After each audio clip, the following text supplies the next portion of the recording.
Hi everyone. So in this video, I'm going to discuss about a series that we're going to start on this channel.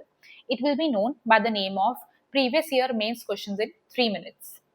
So the idea is we will take up your UPSC GS2 previous year question papers starting from year 2024.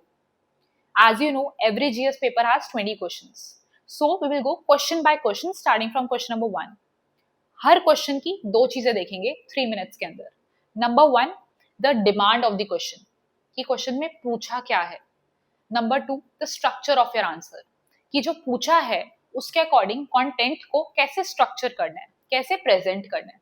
So in this 3 minute series we are going to see these two aspects of a particular question.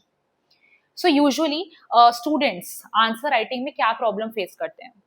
उनको लगता है कि जब उनके पास सारा content इकट्ठा हो जाएगा एक पर्टिकुलर सब्जेक्ट का, फिर वो आंसर राइटिंग स्टार्ट करेंगे and then they will be good at it.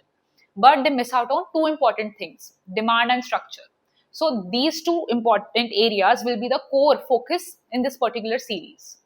अब एक इंपॉर्टेंट चीज, कि जो आपकी डिमांड होती है ना, वो भी दो टाइप्स की होती है, implicit demand and explicit demand.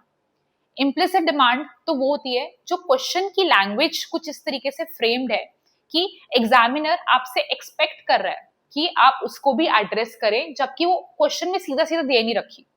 और एक्सप्लिसिट डिमांड वो होती है जो क्वेश्चन में डायरेक्टली पूछा और आपको उसका आंसर देना है. सो ये चीज भी हम लोग आइडेंटिफाई करेंगे through this series.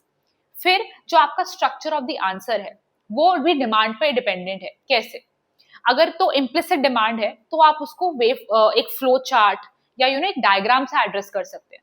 But explicit demand को it is preferable to address it in point format in a elaborative way basically. So our focus will be on these two important areas in this particular series. So we will take up each question in one shot so that आपका भी time बचे. Long format video में क्या होता है ना, एक flow में देखना becomes tough. So one question per shot के हिसाब से डिस्कस करेंगे. So stay tuned for that. Thank you.